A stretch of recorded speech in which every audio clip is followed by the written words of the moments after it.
English commentator of this show. Bro, that went low. Why did it go low? Because his high kick. And he has plenty of them. And still he comes forward. Unbelievable. Unbelievable. You would not.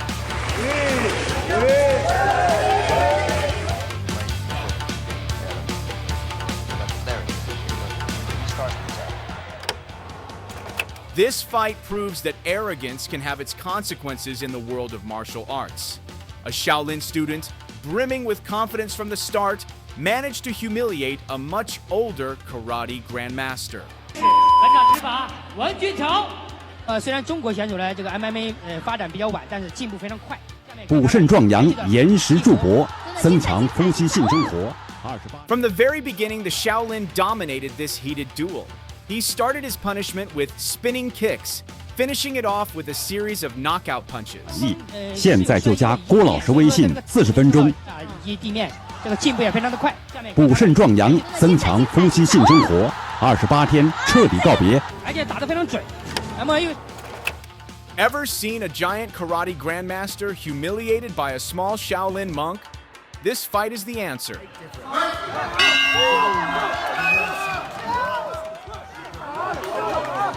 Yeah, man. Again, we have been discussing it. Remember that he does have that downward. Yilong stands at 6 feet, while Hongman Choi towers above him at 7 feet 2. Techno Goliath, the techno giant, the monster. Which again, if you're going to fight an oak tree, you better bring a very strong axe.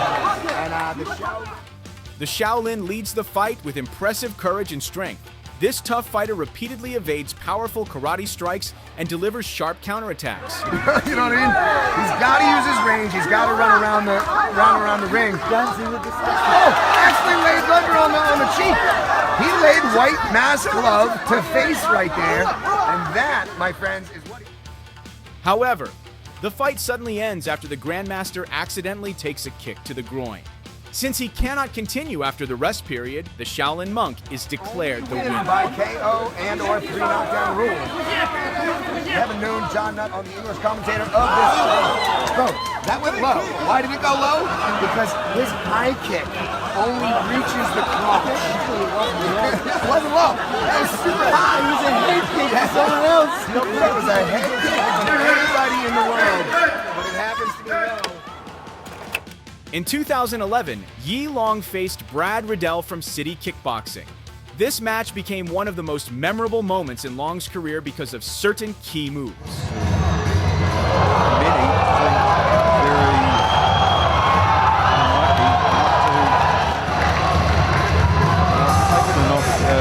For example, Long delivered 3 consecutive spinning kicks, or a secret move where he could absorb his opponent's attacks. And that was a nice right hand from Riddell. Doesn't slow Yi Long down. Well, he is the consummate showman, is Yi Long. And that was... The fighter from New Zealand pummeled Yi Long relentlessly. But remarkably, Long stayed composed even after taking a series of devastating blows. Riddell landed at least 7 solid punches to Yi Long's face and jaw. Despite showing an impressive performance, Yi Long ultimately was defeated by Riddell. Shot, and he has plenty of them. And still he comes forward. Unbelievable. Unbelievable. You would not Brad Riddell and still be standing. I don't know how this one's going to go. This is a brilliant fight. Let's take a step back to 1999 to witness an intense karate versus Shaolin Kung Fu fight.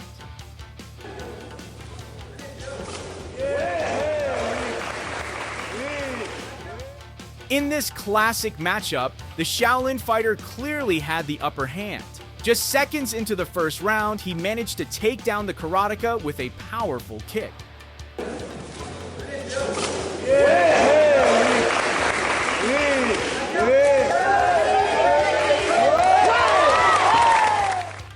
The karate fighter immediately retaliated with a kick that not only countered the Kung Fu fighter's spinning kick, but also knocked him down.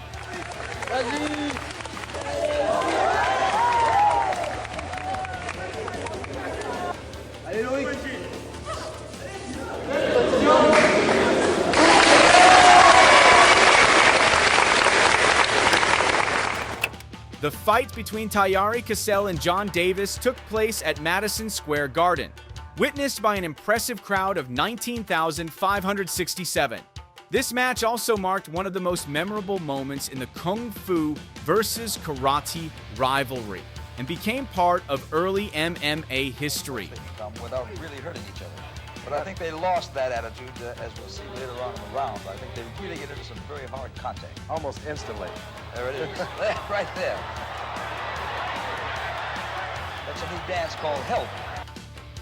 Both fighters, already well into their years, immediately went on the offensive as soon as the referee started the match. The karate fighter managed to throw his opponent using techniques characteristic of his martial art. After that, the Kung Fu master fought back with a combination of spinning kicks and flying kicks. In this duel, both fighters relied heavily on kicks rather than punches, creating a display that was truly amazing to watch. He throws a right foot at him, or is it left? There it is. It's a left foot. He starts the attack.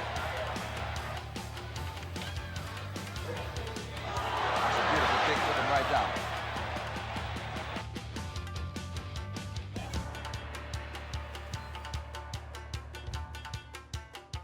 First round, look at that, a little axe kick.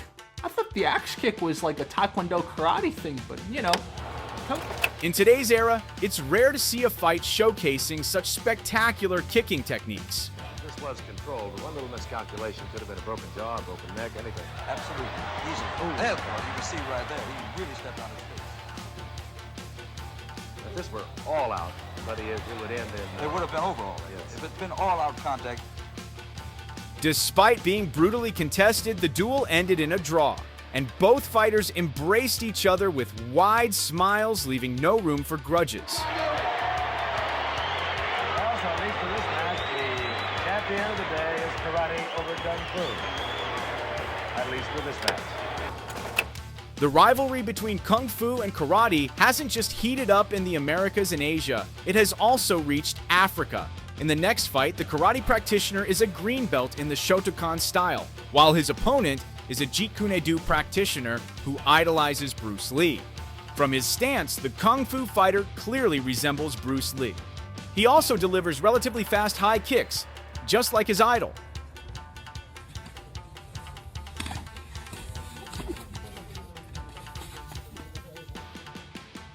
Beyond his quick strikes, he also excels in reflexes and in evading his opponent's attacks.